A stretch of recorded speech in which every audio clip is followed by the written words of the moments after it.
TikTok is very much become a way for the young generation to express ourselves in every way. You can be yourself, you're at home, you're filming, and there's always going to be like millions of people watching you.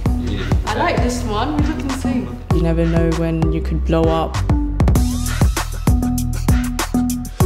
I think every young kid's dream is to be successful online. The Chinese social media platform TikTok has changed the internet. It's become the most popular app in the world. There's fishing videos, there's cooking, comedic skits, singing, dancing, literally everything you can think of, TikTok have.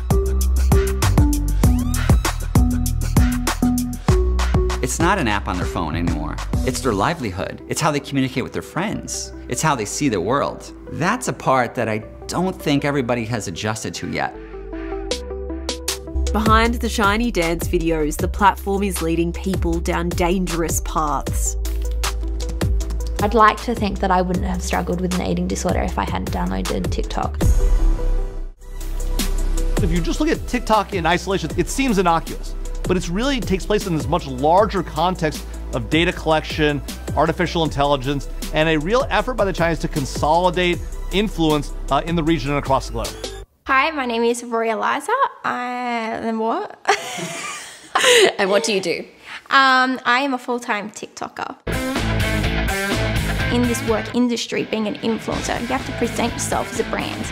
You know, we aren't really people anymore, we're a brand, we're selling products for a brand, so you kind of got to look apart. The money involved, it's enough to live off, so it's a pretty fair amount. I'm about in the medium to high range of incomes in Australia, so yeah, pretty decent.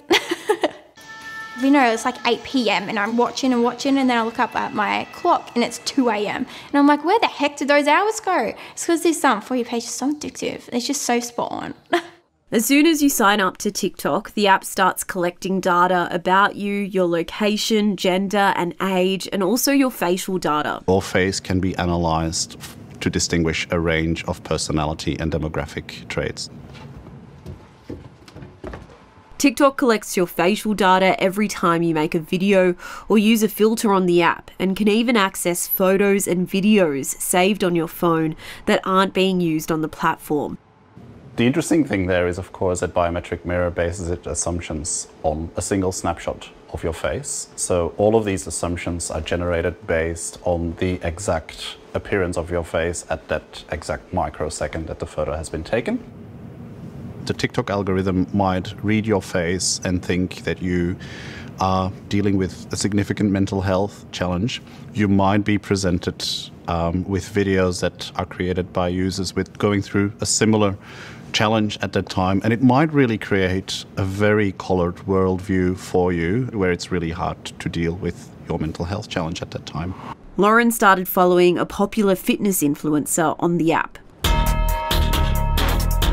There's one woman who had like quite a similar body type to me, and she'd expressed that she was unhappy with that body type.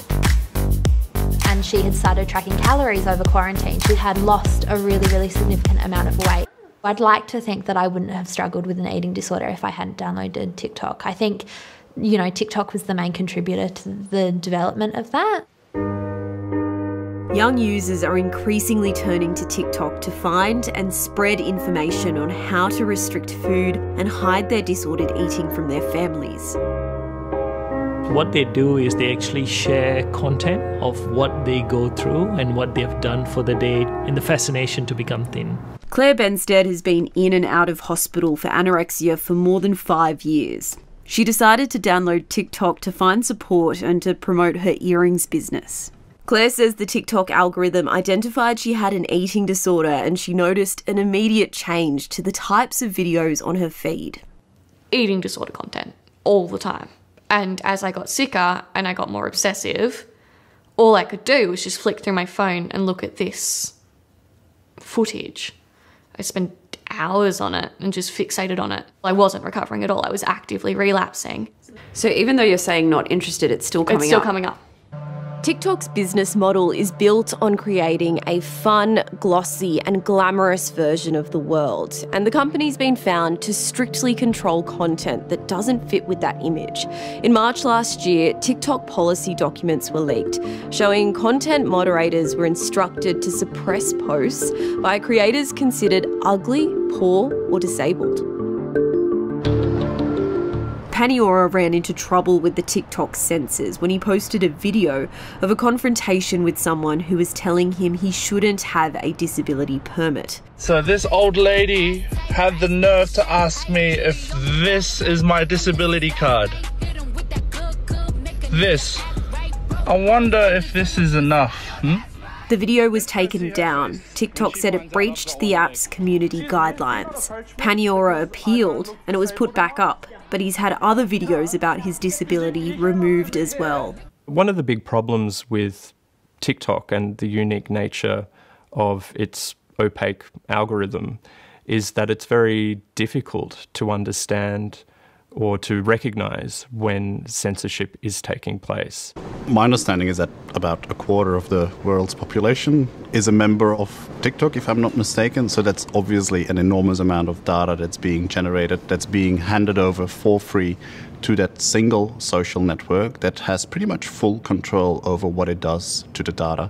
Having videos of you in your home, outside your home, at the park with your kids, knowing who your kids play with.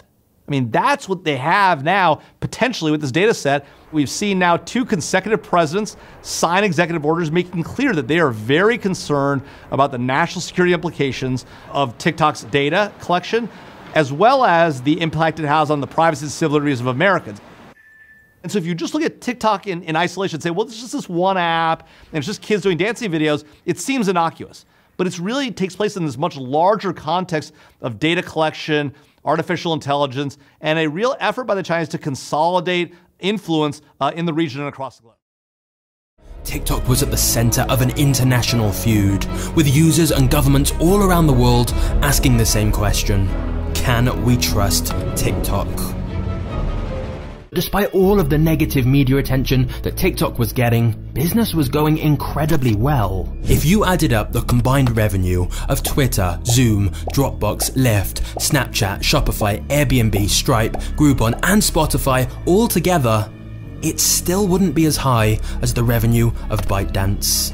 The company's biggest product by far is TikTok. In 2016, ByteDance launched Douyin, which is the Chinese version of TikTok. Same premise, same logo, same interface, but China has its own segregated version, which came first. And there's a few notable differences. Firstly, it had a section called Positive Energy, with selected videos that promote the Chinese government. Secondly, it had advanced facial recognition, where you can search for videos by tapping a face, a feature which led to lawsuits when ByteDance considered introducing it on TikTok. The Chinese version also makes people's skin appear lighter by default, in line with China's whitening obsession. In short, the Chinese version of TikTok is the same app with some major cultural differences. You're a company with an app that's incredibly popular in China, but now you want to compete worldwide against the biggest tech giants. Do you A. poach lots of the top employees from rivals like Facebook and YouTube by offering them higher wages? B. Pay top influencers from Facebook and YouTube to come and post on TikTok instead?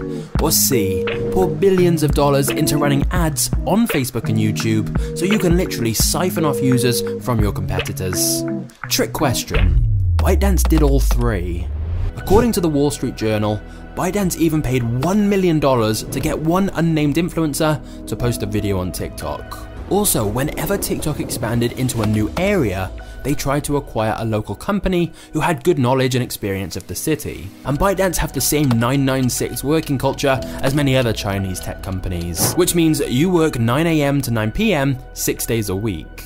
You get paid very well with lots of bonuses available, but it's intense to say the least.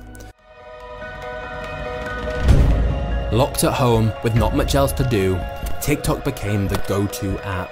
Kids even got their parents using it and doing challenges together.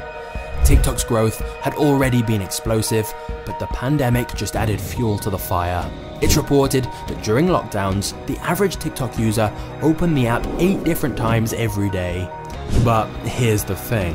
During TikTok's rapid global expansion, multiple issues had been bubbling under the surface.